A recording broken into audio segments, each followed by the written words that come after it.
हर चंद एतबार में धोखे भी है, मगर ये तो नहीं कि किसी पर एतबार ही ना किया जाए। जी हाँ, चुनावी मौसम आ चुका है। कई दावेदार अपने दावे करने लगे हैं। जनता हर बार वोट शहर के विकास की सोच को ध्यान में रखकर देती है, लेकिन शहर के विकास को लेकर आज भी कई सारे मुद्दे हैं जो अधूरे हैं, अछूते हैं। लेकिन अब जनता समझदार हो चुकी है। जैसा कि मैंने शुरुआत में कहा कि हर चंद एतबार में धोखे भी हैं, मगर ये तो नहीं कि किसी पर एतबार ही ना किया जाए। जनता इस बार भी वोट देगी, एतबार करके वोट देगी, विश्वास और भरोसे पर वोट देगी। वर्तमान समय की अगर मैं बात करूं तो बीजेपी पार्टी में अपनी ही कश्मकश चलने लगी, जहां हर एक व्यक्ति खुद को दावेदार समझ रहा है, विकास की बात कर रहा है। मेवाड़ की राजनीति के चुनावी सफर में मैं कृतिका चौबिसा आज आपको रूबरू करवाने जा रही हूं उदयपुर शहर के एक ऐसे पारस से जिसने राजनीति में अपने आप को बखूबी प्रस्तुत किया है। जी हां, मैं बात कर रही हूं शहर के उप महापौर पारस सिंह की, जो कई बार पार्षद भी रह चुके हैं, समिति अध्यक्ष भी रह चुके हैं। शहर के विकास की हमेशा बात करते हैं, शहर के विकास को हमेशा अपने जहन में रखते हैं, जनता की बात को सुनते हैं। मेवाड़ की राजनीति के चुनावी सफर में आज हम आपको बताएंगे क्या है पारस सिंघवी का अगला विजन और किस तरह से इस बार जनता उन पर भरोसा करे। तो चलिए मिलवाते हैं आपको मेवाड़ की राजनीति के पारस से।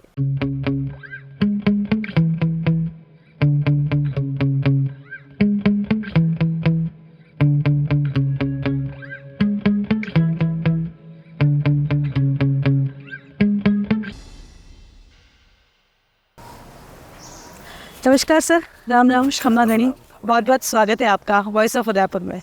आपका भी बहुत बहुत अभिनंदन करता हूँ उदयपुर की जनता की ओर से। नया चैनल आपने प्रारंभ किया वॉइस ऑफ उदयपुर, इसकी बहुत बहुत शुभकामनाएं। बहुत बहुत शुक्रिया सर। सर, आज मेवाड़ की राजनीति के चुनावी सफ़र का ये दूसरा भाग है और मेवाड़ की राजनीति के पारस आप कहे जाते हैं। तो सर, सबसे पहले तो मैं ये जानना चाहती हूँ कि उदयपुर को लेकर इस बार का जो चुनाव है उसमें आपका क्या विज़न है? मैं आपसे निवेदन करना चाहता हूं कि हमारा उदयपुर शहर, ये शब्द मैं बार बार इसलिए रिपीट करता हूं कि हमारे बाप दादाओं ने, हमारे महाराणाओं ने इस उदयपुर शहर को बहुत खूबसूरत और बहुत प्यारा बनाया जी। अब कोई भी जनप्रतिनिधि बने या कोई भी राजनीतिक क्षेत्र में व्यक्ति काम करता है तो उसका ये विजन होता है कि हमारा यह उदयपुर शहर पर्यटक दृष्टि से अपने शीर्ष स्थान पर पाए जी। और उसके निमित्त हम आज वर्तमान में नगर निगम के नाते भी मैं आज चौथी बार पार्षद होने के नाते काम कर रहा हूँ जी। हम प्रयास करते हैं कि हमारा शहर अच्छा रहे, हमारा जहाँ पर अपन घूम रहे हैं गुलाबाग हमारा अच्छा रहे, हमारा फतेह सागर, हमारी पिछोला, हमारी दूध तलई हमारी अच्छी रहे। हम प्रयास करते हैं, कुछ हद तक उसमें सफलता भी पाई है, लेकिन अभी और सफलता पानी शेष है, ऐसा मेरा व्यक्तिगत रूप से सोचना है। काम करने के लिए हमारे पास बहुत जगह है, हम करें तो मेरे ख्याल से कोई कमी किसी भी कीमत में नहीं हो सकती, ऐसा मेरा सोच। सर, क्या ऐसे क्षेत्र हैं जो आपको लग रहा है कि अभी तक अछूते हैं, छूट गए हैं, जिन पर अभी और भी जो विधायक बनते हैं या अब राजनीति में सक्रिय रूप से अपनी सहभागिता निभाते हैं, उन्हें बहुत ज़्यादा सोचने की ज़रूरत है? अब जमाना बदल गया है जी। पहले वाली बात भी थी कि आप अच्छी सड़क बना दो, अच्छी नाली बना दो, उससे क्या है कि लोग खुश हो जाते हैं। आजकल नई जनरेशन लाइक करती है कि हमारे यहाँ पर बाहर से जो टूरिस्ट आए या हमारा उदयपुर का बच्चे को लेकर अगर पेरेंट्स जाए तो उसको क्या लगे, ये विजन के नाते आजकल काम करना पड़ेगा। जैसे हमारी दूध तलई, मैंने उदाहरण दिया, अब दूध तलई के ऊपर आप जाओगे तो आज भी वहाँ पर बहुत सारी कमियां हैं। अब मैं इस चीज़ को इग्नोर नहीं कर सकता कि नगर निगम की उस पर भागीदारी नहीं है, लेकिन होता क्या है कि अलग अलग विभागों के नाते हम यहाँ पर काम करते हैं। पीएचडी डिपार्टमेंट अलग है, पीडब्ल्यूडी डिपार्टमेंट अलग है, सिंचाई विभाग अलग है, नगर निगम अलग है, और उसके नाते हमारे को जगह जगह बहुत दिक्कत आती है। जैसे माणिक्यलाल वर्मा पार्क का एक पार्ट हम ऊपर उसका डेवलपमेंट करती है नगर निगम, पीछे का सारा पार्ट है तो वो वन विभाग के पास है। हम डेवलपमेंट की सोचते हैं तो वन विभाग उसको हमारे को परमिशन नहीं देता है। सामने चले जाओ आप तो एक पार्क और है बहुत बड़ा, वहाँ पर भी हम चाहे तो वहाँ से माउंट आबू की तर्ज पर आपको सूर्यास्त नजर आता है। इतना बढ़िया पार्क जो पहले यूआईटी मेंटेन करती थी, अभी हम नगर निगम मेंटेन कर रही है, हमारे पास आ गया है। लेकिन उसमें भी आज चाहो तो हमने अभी एक टेंडर किया है वहाँ पर फाउंटेन का जो पहले चला करता था अभी बंद हो गया वर्तमान के अंदर। तो हम प्रयास कर रहे हैं कि किसी न किसी दृष्टि से, लेकिन आपने पूछा कि जनप्रतिनिधि की आकांक्षाएं और आशा क्या होनी चाहिए, तो इसका मैं उत्तर यही देना चाहता हूँ कि अगर जनप्रतिनिधि अपने शहर के प्रति अगर एक्टिव है, जागरूक है, तो काम करने के लिए बहुत गुंजाइश है। अभी भी वर्तमान में बहुत गुंजाइश है, किसी एजेंसी की भी आवश्यकता नहीं है। हमारा उदयपुर शहर पैसे देने वालों की कमी नहीं है, भामाशाहों की कमी नहीं है, पैसे लगाने वालों की कमी नहीं है, लेकिन उनको मोटिवेशन ये करना कि आपके पैसे का सदुपयोग होगा, आपका पैसा जहाँ पर लगेगा वहाँ पर इसका उपयोग होगा। और उदयपुर शहर सुंदरता में कोई कमी है ही नहीं। आज आप जाओ महलों में जाओ, महलों के वहाँ से आप अगर मान लो तालाब को निहारोगे तो क्या लगता है यार हमारा कितना शहर है, हमारे महाराणाओं ने क्या विजन करके आज ये गुलाबाग साला एशिया के अंदर नंबर 1 है। अब इसको और संवारने की आवश्यकता है और इसमें पैसे लगाने की आवश्यकता है। पहले तो पीडब्ल्यूडी की बात था, आज ये हमारे नगर निगम की बात आ गया है। इसमें और बहुत सारा आदरणीय कटारिया साहब, आदरणीय महापौर साहब, वर्तमान में पूर्व में जो महापौर रहे, पूर्व में सभापति रहे, उनके विजन से उन्होंने हर साल पैसा लगाकर इस गुलाबाग को सुंदर बनाने की कोशिश की है। लेकिन अभी भी मैं सोचता हूँ अधूरा है, बहुत कुछ बाकी है।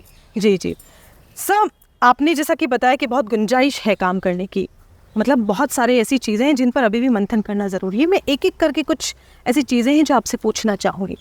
सबसे फर्स्ट अगर मैं बात करूँ, आयर नदी जो उदयपुर को वेनिस का लुक देने वाली थी, लेकिन पिछले दिनों एनजीटी की एक रिपोर्ट आती है और उसमें ये बताया जाता है कि अब आयर नदी में किसी भी तरह का कोई सीमेंटीकरण नहीं होगा, किसी तरह का कोई पक्का काम नहीं होगा, नहीं तो ग्राउंड वाटर लेवल जो है वो उस पर असर पड़ेगा। जिस तरह से पिछले समय में आयर नदी के सौंदर्यीकरण को लेकर, वेनिस लुक को लेकर बहुत सारा खर्चा उस पर किया गया।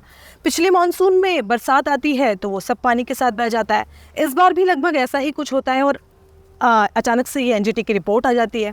तो आयर नदी का इतना सारा जो पैसा, मतलब ये कहें कि बर्बाद हो गया, बह गया, उस पर क्या कहेंगे सर आप?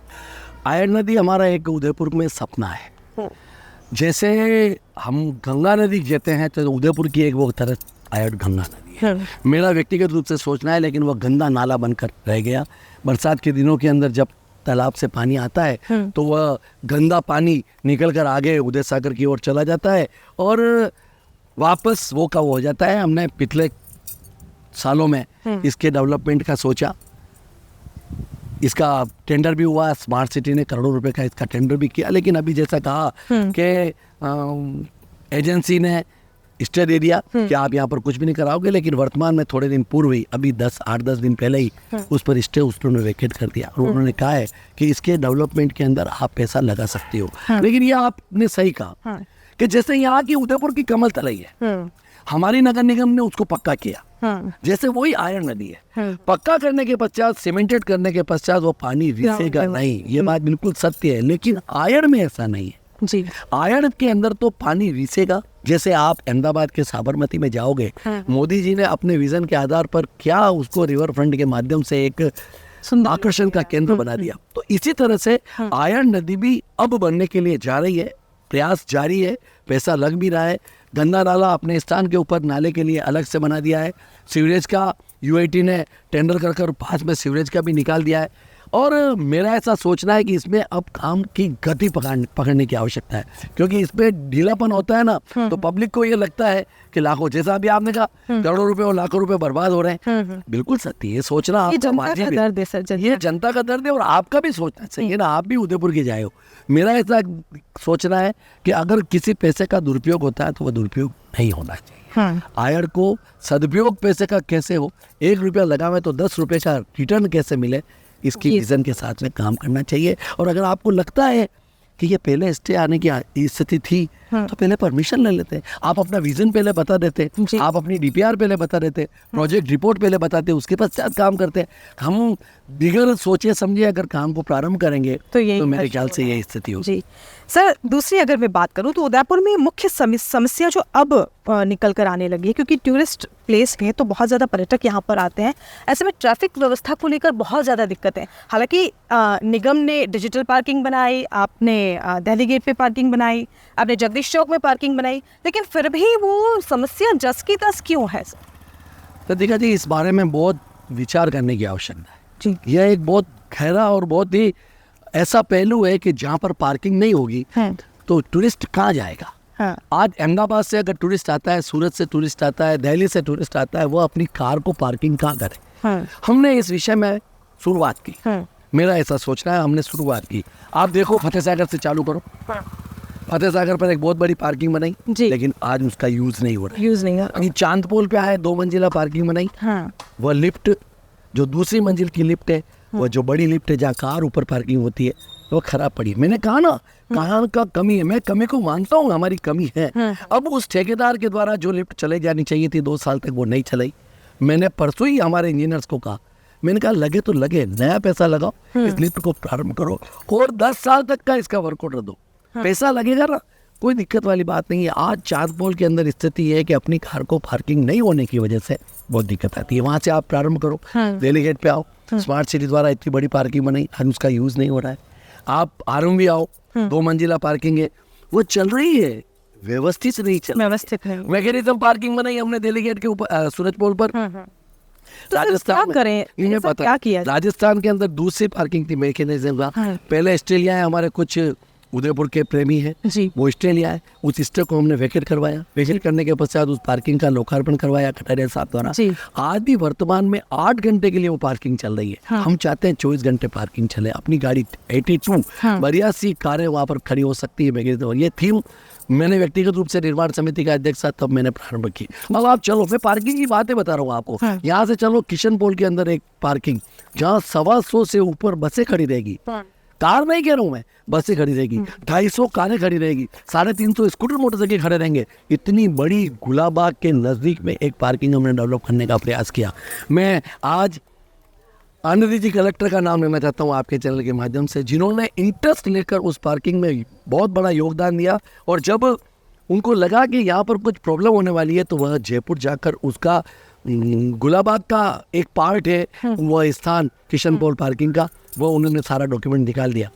अब दुर्भाग्य सौभाग्य कहूँ, उनका ट्रांसफ़र हो गया। लेकिन जाते जाते भी उन्होंने कहा, पारस जी मैंने मेरा काम कर दिया है, अब आपके उदयपुर के लोगों की है। आज भी वर्तमान में वहाँ पर स्टे चल रहा है जी। और वो स्टे लाने वाले क्या कहते हैं, ये गुलाबाग का पार्ट है। अरे भाई, गुलाबाग का पार्ट है तो पार्किंग भी तो गुलाबाग का पार्ट है। हम पीडब्ल्यूडी की यहाँ पर पार्किंग बना रहे स्थान लेकर। हम आरएमवी में के पास में पीडब्ल्यूडी का स्थान लेकर हमने पार्किंग बनाई है। पार्किंग अगर डेवलप नहीं करोगे तो गुलाबाग में का टूरिस्ट कहाँ जाएगा? इतनी बड़ी पार्किंग, आज पिछोला में जाएगा, फतेह सागर जाएगा, दूधतले जाएगा, सिटी पैलेस जाएगा, वो अपनी बस को कहाँ खड़ा करेगा? पार्किंग है नहीं, और है तो यूज नहीं आ जाती है, प्रॉब्लम दिक्कत आ जाती है। जी। अन्य क्षेत्रों के अंदर सारे ही उदयपुर चारों तरफ हमने पार्किंग बनाने का प्रयास किया है। कभी कोई स्टे की वजह से रुका हुआ है और कभी है तो वो चालू नहीं हुई है। इसके लिए प्रयास ये है कि किसी भी कीमत में सब एजेंट से मिलकर इसका समाधान करें। जी जी। एडवोकेट अगर स्टे लाता है तो उससे भी पूछे कि भाई क्या चाहते हो, तुम्हारे मन में क्या है, पार्किंग नहीं होनी चाहिए क्या? होनी चाहिए, तो बताओ क्या चाहते हो तुम। हमने गुलाबाग का एक भी पार्ट खराब नहीं किया है। हम वहाँ पर जहाँ पर हमने डेवलप की पार्किंग, वहाँ पर स्थिति ये थी, हमने पार्किंग वहाँ पर स्थिति ये थी कि वहाँ पर पहले यहाँ पर शेर और चीते हुआ करते थे। जी जी। बर्ड पार्क होने की वजह से ये शेर और चीते वहाँ पर बर्ड पार्क में ट्रांसफर हो गए। और वहाँ पर जो उनको नॉनवेज जो मांस खिलाया जाता था, उनको वहाँ पर जो पाड़े हुआ करते थे, जो उनके काम में आते थे, यूज में आते थे, वह स्थान एक थोड़ा सा पार्ट जरूर आया है। उसको लेकर अब मैं मजिस्ट्रेट साहब के लिए कोई टिप्पणी नहीं करना चाहता, मजिस्ट्रेट होता है। लेकिन ऐसी स्थिति के अंदर जो उदयपुर की प्रमुख मांग है, अगर वो पार्किंग बन जाती, करीबन 4-4.5 करोड़ रुपए हमने खर्च कर दिए और 9 करोड़ रुपए का वर्क ऑर्डर था। अगर 4.5 करोड़ और खर्च हो जाती और वो पार्किंग डेवलप हो जाती तो आज उदयपुर शहर के लिए समस्या का समाधान हो जाता। प्रयास कर रहे हैं और जो पार्किंग है वह भी व्यवस्थित रूप से टेंडर के अभाव में या जो कॉन्ट्रैक्टर होता है वो व्यवस्थित रूप से नहीं होने की वजह से आज पार्किंग है। जगदीश चौक पार्किंग देखो आप, बिल्कुल 2 मंजिला पार्किंग है, लेकिन टूरिस्टों के साथ में अन्याय होता है। हमारी मॉनिटरिंग विजिटिंग कमी है। हम गए वहाँ पर जी और हमने देखा, मैंने भैया ये 100 रुपए क्यों ले रहा है, एक टूरिस्ट के साथ छल क्यों कर रहा है? तो हमने कार्रवाई की, नीचे का हमने टेंडर भी निरस्त किया, लेकिन ऊपर से वो कोर्ट से स्टे आया।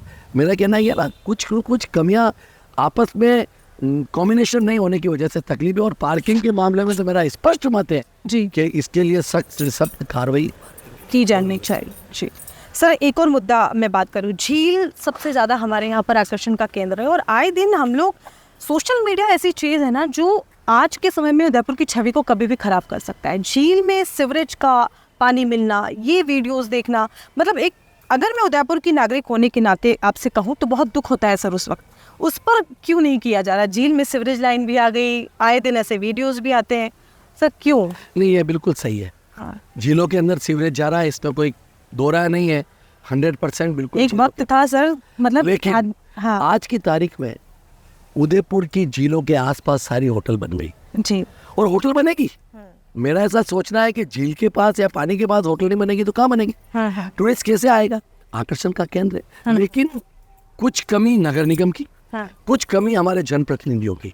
होटल बनने के पश्चात जो ड्रेनेज सिस्टम है वो व्यवस्थित रूप से जाता नहीं है। प्लस नंबर 1, नंबर 2, हमारे एक पालीवाल जी थे शंकर जी, वो अपनी मेहनत बिगर लाग लपेट के वो आदमी मेहनत करता है। जब भी वो बताता, 1 महीने से चांदपोल के पास में सीवरेज का पानी जा रहा था, उन्होंने मेरे को फोन किया, भारत जी 1 महीने से पानी जा रहा है, इसमें क्या खोलना? मैंने कहा बताओ आपका सुझाव कि कैसे चालू कर, कि बीच में जो सीवरेज के पॉइंट बने हुए हैं जाने के, उस समय क्यों बने क्या नहीं बने वो एक विषय अलग है, कि अंदर से क्यों बनाए, लेकिन अब बन गए। तो अब इसको अगर चालू करवा दोगे तो मैंने मेरे एक व्यक्ति को गया, महापौर जी मेरे साथ थे, एचओ मेरे साथ थे, पालीवाल जी साथ में थे, उनको नीचे उतारा।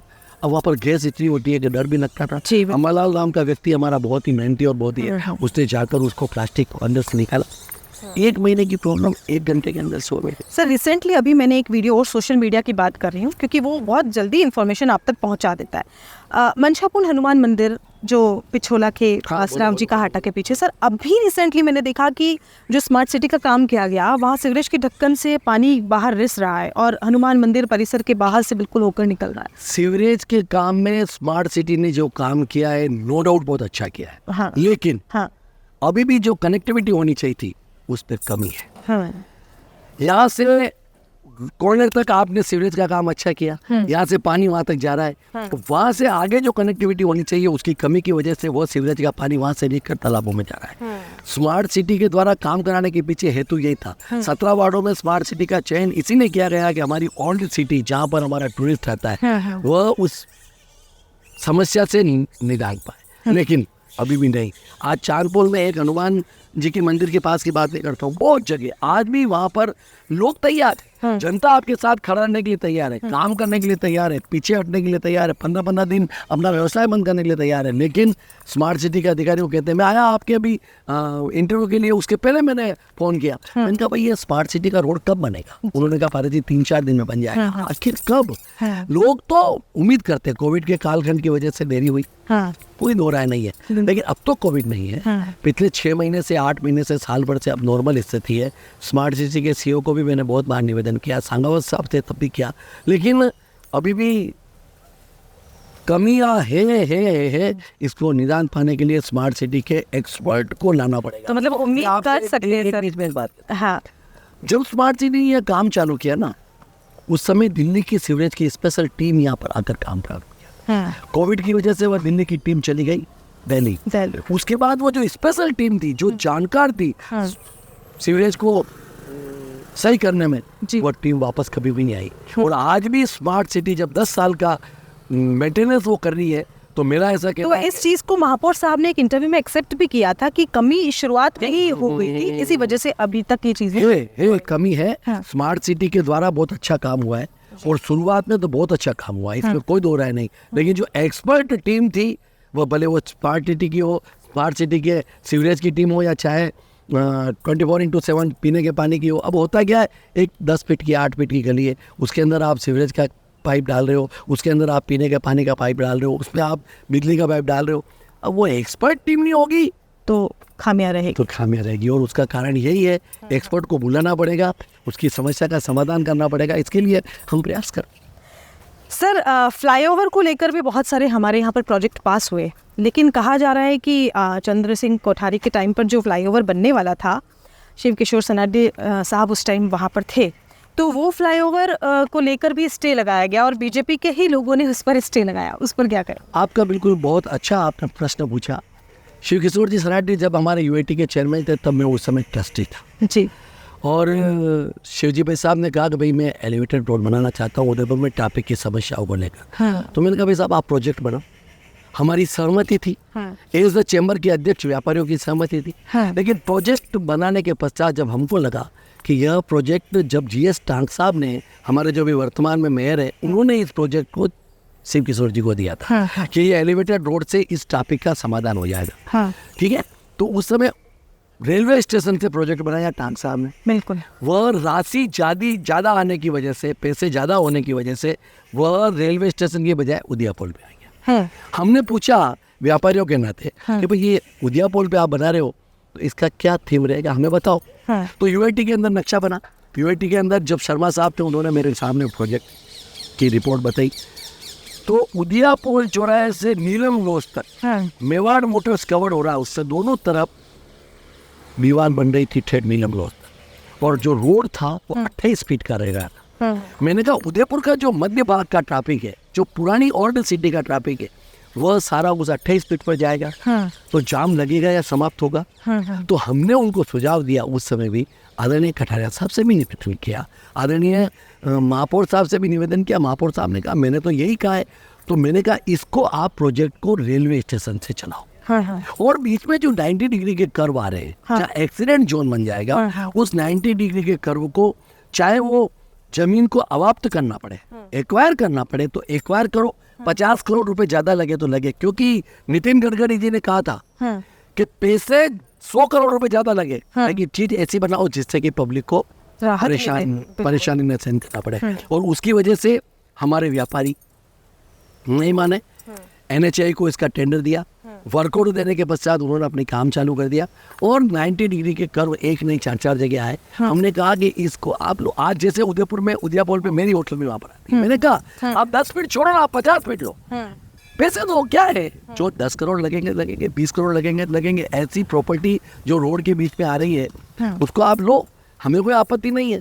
लेकिन पैसों की कमी नहीं होने के बावजूद भी नहीं हो पाया, वह थीम जो पूरी होनी चाहिए थी उसमें कमी रह गई, और उसका परिणाम ये हुआ कि वह कोर्ट में स्टे दे दिया। और स्टे ने क्या कहा कि क्या नाजवारा बनाओगे इस उदयपुर को, इतनी प्यारी सिटी है, एक रोड है, इसको आप नादवारा बनाओगे। नादवारा में जो बना है फ्लाईओवर, आज वह खतरे की घंटी, एक्सीडेंट हो चुके, हम नहीं चाहते एक्सीडेंट हो और एलिवेटेड रोड बने। लेकिन आज भी म्यूनिसिपैलिटी डीपीआर बना रही है 215 करोड़ रुपए का। मैंने परसों भी महापौर जी से निवेदन किया, 200 करोड़ के बजाय 315 करोड़ लगे। एक्वायर करनी पड़े तो एक्वायर करो, लोग तैयार है आपके साथ आने के लिए, कोई आपत्ति नहीं है एलिवेटेड रोड बनाने में। रेलवे स्टेशन से सीधी चढ़े, कलेक्टर के बंगलों के आगे उतरे, और वह एक हॉस्पिटल के रोड के ऊपर उतरे। ऐसा कोई बढ़िया सोच कर एलिवेटेड रोड का अगर नक्शा बनाओगे, डीपीआर बनाओगे तो सक्सेस हो जाएगी। अन्यथा वापस वही दिल्ली पर हाल होगा, वही मेवाड़ मोटर्स की गली के वहाँ पर वो होगा, ज्योति होटल के सामने स्थिति होगी, छाया जी मुड़िया के सामने जो टर्न है वहाँ पर ये स्थिति होगी। एक्सीडेंट जोन किसी भी कीमत में नहीं बनना चाहिए, उसके लिए 100 करोड़ रुपए ज़्यादा लगेंगे।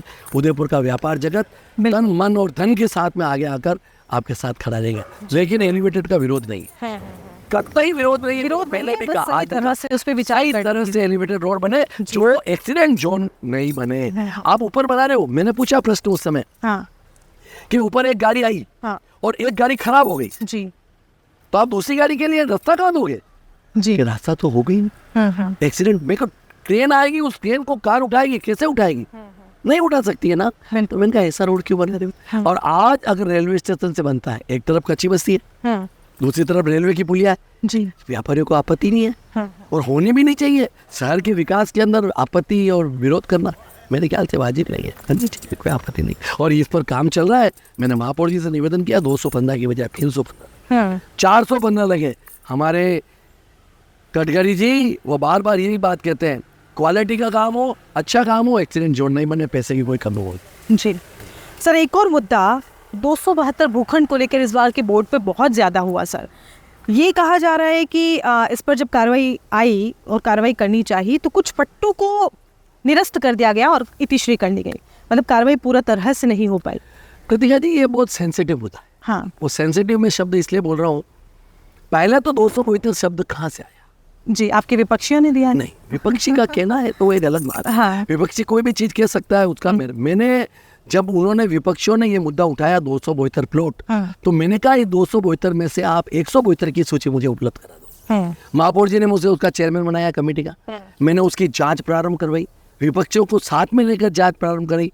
गलत गलत है। मेरी थीम, मेरा सोच, मेरा विजन शुरू से एक है, मेरे पिता भी हो या मेरा भाई भी हो, अगर गलत है तो गलत है। और इसी तर्ज के आधार पर मैंने विपक्षियों के साथ में बैठक करना प्रारंभ किया। 3 बैठकें हुई। हम मौके पर जाकर हमने चिन्हित करना प्रारंभ किया। अधिकतम 40 से 42 प्लॉट जो हमारी पूरी नगर निगम की टीम ने इस उदयपुर के अंदर हिरणमंगल क्षेत्र के अंदर जो निकाले, उसमें 42 प्लॉट निकले। मैंने कहा 42 प्लॉट तो नगर निगम ने निकाले ना, जी जी, आप 272 बता रहे हो, तो 72 की सूची तो हमें उपलब्ध करा दो मेरे भाई। जी, सिर्फ 272 का हवा नहीं। और उसमें भी क्या है कि जो 42 भी अगर है, मान लो 40 भी है, तो हमने कार्रवाई प्रारंभ की। अब हुआ क्या, हमारे यहाँ से फाइल यूआईटी से यहाँ पर आई, स्टॉक रजिस्टर होता है वो यहाँ पर आया। रजिस्टर के अंदर फोटोकॉपी के द्वारा उस पर गलत फोटोकॉपी के तरीके से उसकी नामांतरण हो गया। नामांतरण के बाद उसका पट्टा जारी हो गया। पट्टा जारी होने के बाद उसने भवन की अनुमति ले ली। अनुमति होने के पश्चात उस व्यक्ति ने, जिसने परचेज किया, उसने 2 मंजिल मकान बनाया।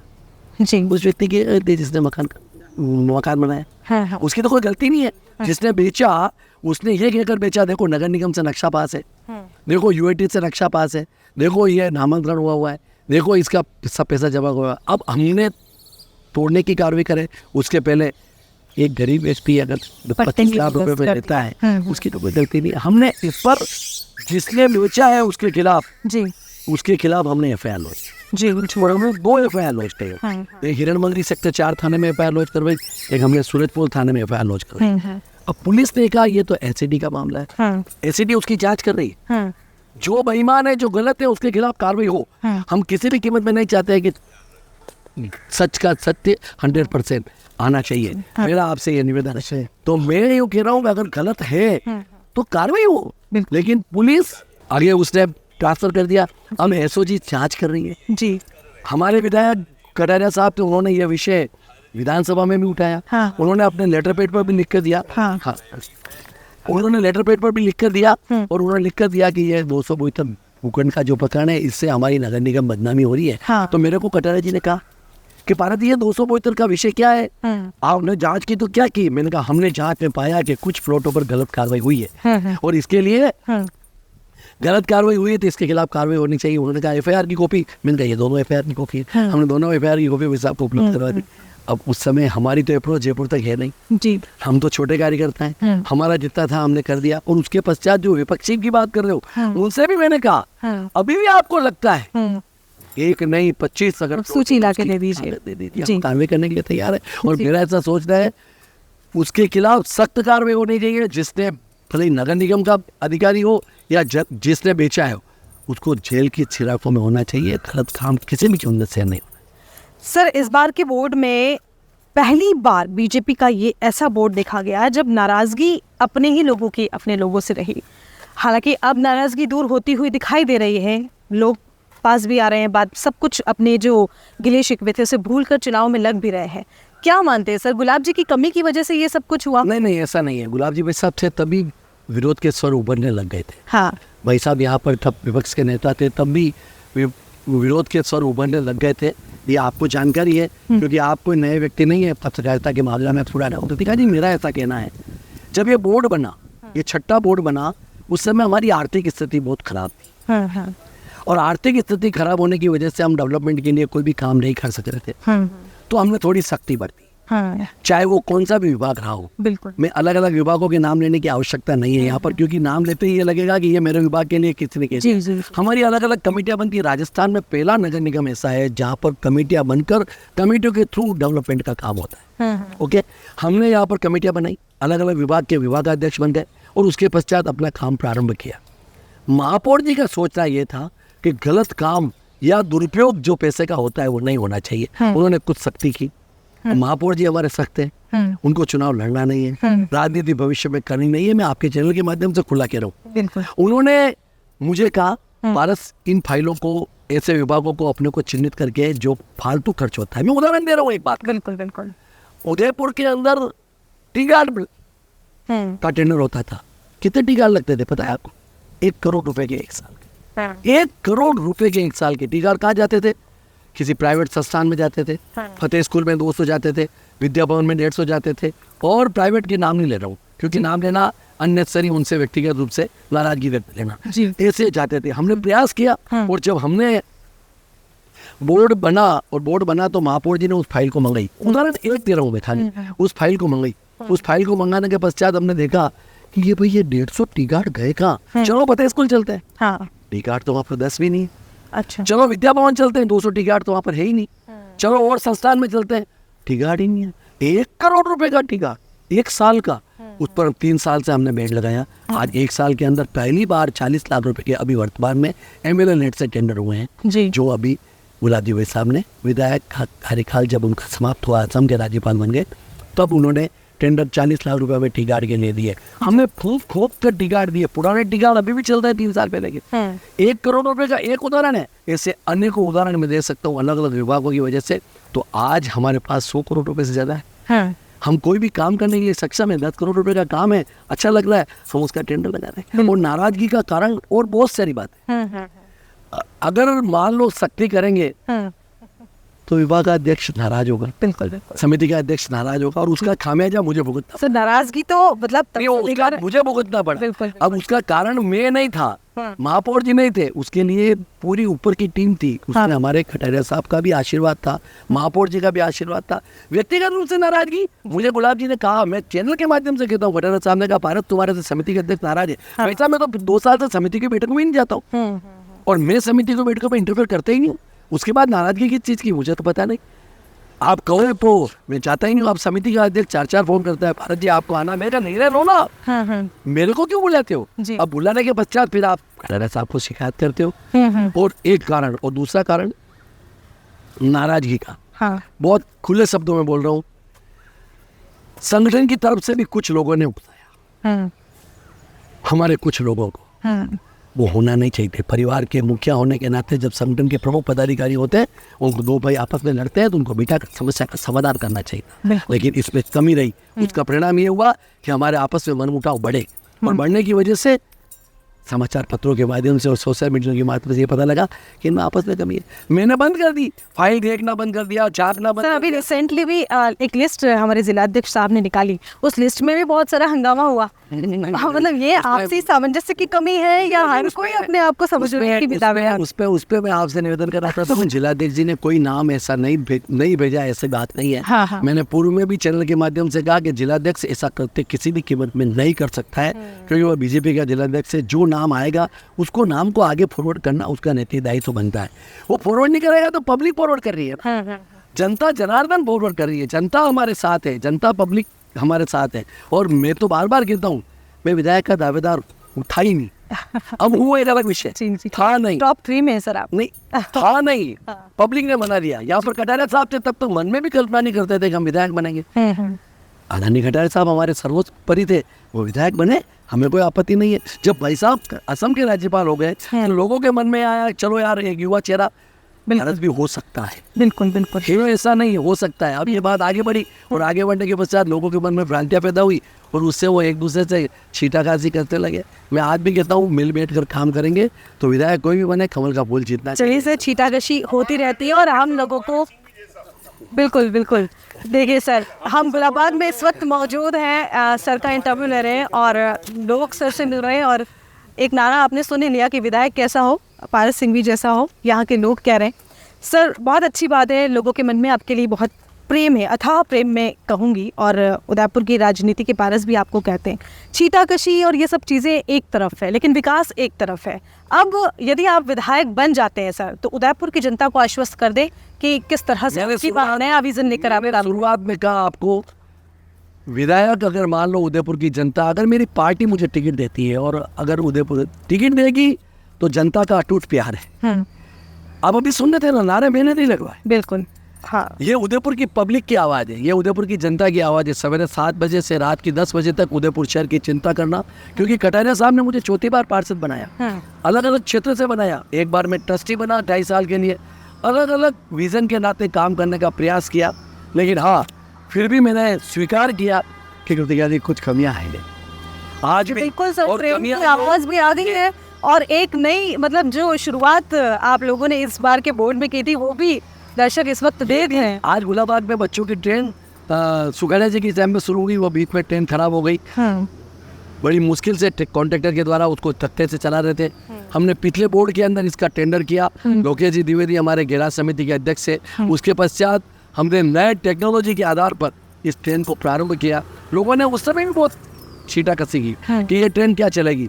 आज 100% ये ट्रेन बच्चों का मनोरंजन करने के लिए, यहाँ पर लोग किसके लिए आ रहे हैं, यहाँ पर बच्चों के। आज यहाँ पर बायोलॉजी के पार्क में शेर और चीता जाने के पश्चात लोग यहाँ क्या करेंगे। गुलाब वाटिका हमने डेवलप की, हमने नहीं की। एक 50 लाख रुपए लगाए, किसने लगाए? सिंगल फाउंडेशन ने लगाए, हमारे सिंगल साहब सलील साहब की पूरी टीम ने लगाए। 50 लाख रुपए लगाकर यह गुलाब वाटिका, जो गुलाब के नाते यहाँ पर आज तरह तरह के गुलाब देख सकते हो, उन्होंने बाहर से गुलाब मंगाकर यहाँ पर डेवलप किया।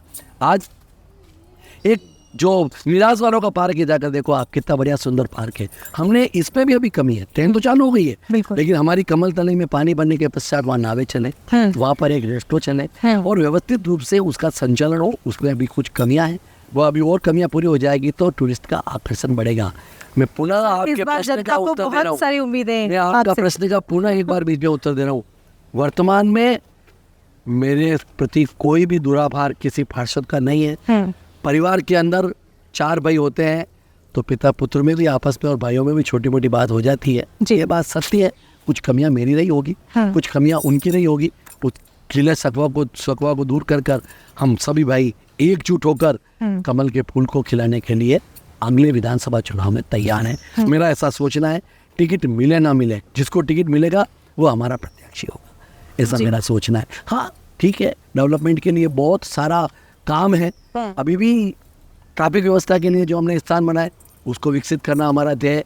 अभी गहलोत सरकार पिछले 3 महीने से आप देख रहे हो कि जिस तरह से लॉलीपॉप देकर, जिस तरह से फोन बांटकर, जिस तरह से जमीनें बांटकर, कल ही मैंने आज समाचार पत्रों में देखा कि हमारे एक बाहर के व्यक्ति यहाँ पर आकर सर्किट हाउस के अंदर मीटिंगें लेते हैं और सर्किट हाउस में मीटिंग लेने के पश्चात वहाँ पर 40 तरह के व्यंजन बनाकर हमारे समाज के लोगों को गुमराह करने का काम करते हैं। यूएटी का अधिकार था समाज को जमीन आवंटित करना, क्यों आपने राज्य सरकार के हाथ में लिया अधिकार? यूएटी का अधिकार है। सरकार किसकी थी? सरकार थी कांग्रेस की।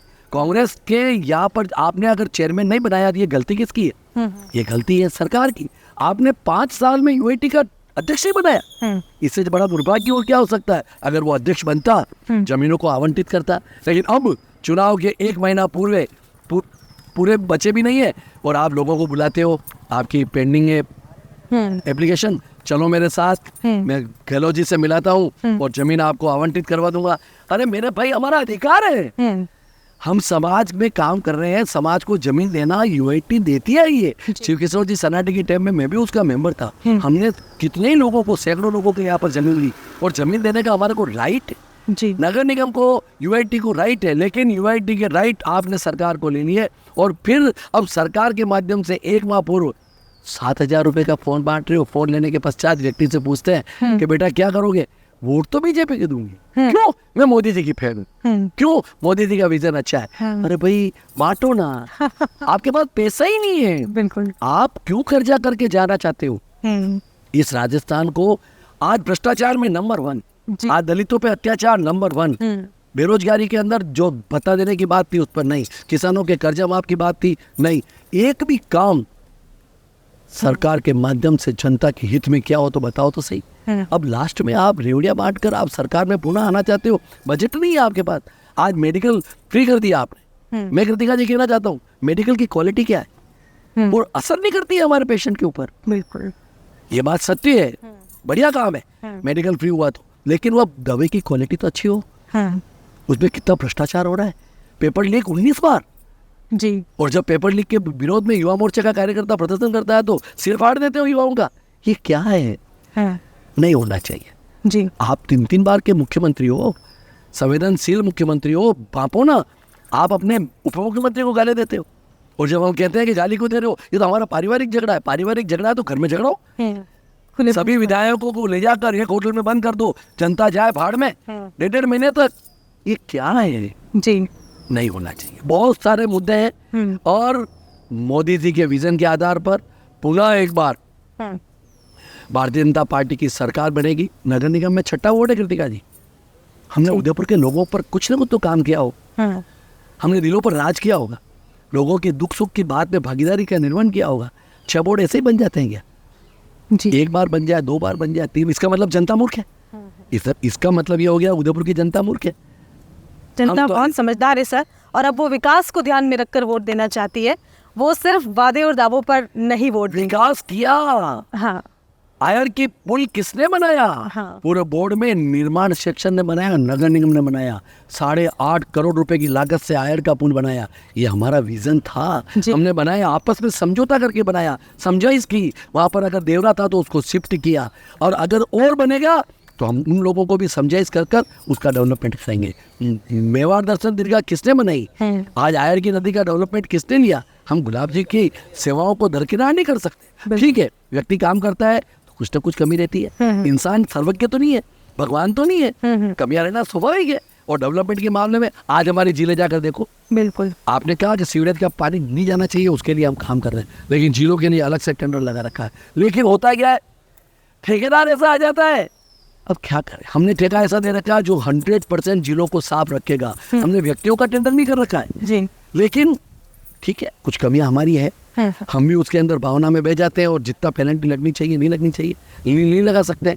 आज डोर टू डोर, आप जयपुर जाओ, कोटा जाओ, अजमेर जाओ, जोधपुर जाओ, मेरी गारंटी है उदयपुर सबसे बढ़िया शहर है जी। सफाई की दृष्टि से, जिसका मैं 2 बार अध्यक्ष रहा, दूसरी बार अध्यक्ष का कार्यकाल चल रहा है। आप मोहल्ले में जाओ, गली मोहल्ले में जाओ, आपको लगेगा कि हमारा शहर बहुत प्यारा है। लेकिन लोगों में अभी थोड़ी सी अवेयरनेस की कमी है, जी। लोगों को समझाने में हम कहाँ पर। तो बहुत कुछ बदला है और बहुत कुछ बदलने की कोशिश आप करने वाले हैं। एक अंतिम सवाल सर, एक और, क्योंकि आपने बाहरी की बात करी तो मेरे जहन में एक सवाल आया कि जिस तरह से कांग्रेस पार्टी में बाहरी को लेकर बहुत ज़्यादा कश्मकश है, उसी तरह से बीजेपी में भी इस वक्त बहुत ज़्यादा कश्मकश चल रही है। हालांकि जो व्यक्ति दावेदारी करने के लिए आतुर हैं, उनका कहना है कि मैं बाहरी कैसे हूँ, उदयपुर में मेरा घर है, उदयपुर से मेरा नाता है, बाहरी कैसे हो गया? कृतिका जी, मेरा ऐसा बहुत स्पष्ट रूप से कहना है, चाहे भारतीय जनता पार्टी हो चाहे कांग्रेस हो, जो उदयपुर में चाया हो, जिसने उदयपुर में काम किया हो, उदयपुर में काम किया हो, उदयपुर में विकास में भागीदारी का निर्वहन किया हो,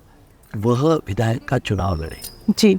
अब उसके अंदर कोई व्यक्ति यहाँ पर पैदा नहीं हुआ, जाया नहीं है, कोई बात नहीं, लेकिन आपने उदयपुर में काम किया क्या? आपने संगठन में काम किया क्या? राजनीतिक दृष्टि से, चाहे बीजेपी हो चाहे कांग्रेस, आपने कांग्रेस में काम किया? नहीं किया। आपने बीजेपी पे काम किया? नहीं किया। अरे भाई, आप बाहर से दिल्ली से आकर उदयपुर में चुनाव क्यों लड़ना चाहते हो? हमारे उदयपुर में क्या दोनों ही पार्टियों के अंदर खोज थोड़ी किया गया? यहाँ पर नेता है, और कहते हैं ना कि ऊपर से आएगा तो विकास हो जाएगा, ऐसा नहीं है। जब नेता तैयार होगा तो डेवलपमेंट की सोच उसकी 4 गुना बढ़ जाएगी। वो जब नगर निगम में पार्षद रहता है तो उसकी सोच एक दायरे में होती है, वो विधायक बनेगा तो उसकी सोच विधायक जितनी होगी, वो एमपी बनेगा तो उसकी सोच एमपी जितनी होगी। इसलिए मेरा स्पष्ट रूप से सोचना है कि कांग्रेस हो या बीजेपी हो, मैं बार बार कह रहा हूँ ये बात, कांग्रेस हो या बीजेपी हो सकता है इसमें मुझे या मेरी पार्टी को नुकसान हो, लेकिन इसमें नहीं। कोई भी व्यक्ति जीते वो उदयपुर का होना चाहिए, जो उदयपुर की गली को जाने, उदयपुर के मोहल्ले को जाने।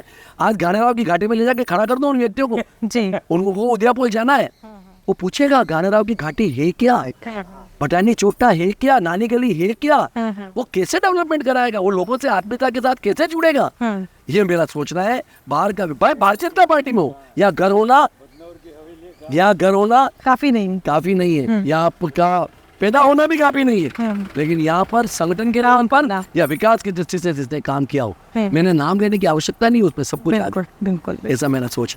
जी सर, मेवाड़ की राजनीति के चुनावी सफर में आपने हमारे साथ ये सफर तय किया, शिरकत की, इसके लिए आपका तहे दिल से शुक्रिया। कृतिका जी, बहुत बहुत आपका आभार। आपने बहुत खट्टे मीठे सभी प्रश्न पूछे, मैंने कोशिश की आपके प्रश्नों का उत्तर देने की, उसके बावजूद भी मैं जनता की सेवा कर सकूं, लोगों का काम दिल जीत सकूं। अगर संगठन कोई दायित्व देता है तो निश्चित रूप से मिलजुल कर इस उदयपुर को बहुत अच्छा ऊंचाइयों पर ले जाने का प्रयास करेंगे। धन्यवाद जी बिल्कुल, आपको भविष्य के लिए बहुत बहुत शुभकामनाएं। Thank you. तो मेवाड़ की राजनीति के पारस जिन्हें कहा जाता है, जो वर्तमान उप महापौर है, कई बार पार्षद रह चुके हैं और समिति अध्यक्ष को भी के रोल को भी बखूबी निभा चुके हैं, ऐसे पारस सिंघवी ने हमारे साथ मुलाकात की। उदयपुर को लेकर कई कमियां वो बताते हैं कि आज भी हैं, और यदि उन्हें विधायक की दावेदारी में अपने आप को प्रस्तुत करने का मौका मिलता है तो वो इन कमियों को जरूर दूर करेंगे। फिलहाल के लिए इस सफर में इतना ही, दीजिए इजाजत, फिर रूबरू होंगी कैसी किसी ऐसी ही शख्सियत से। नमस्कार।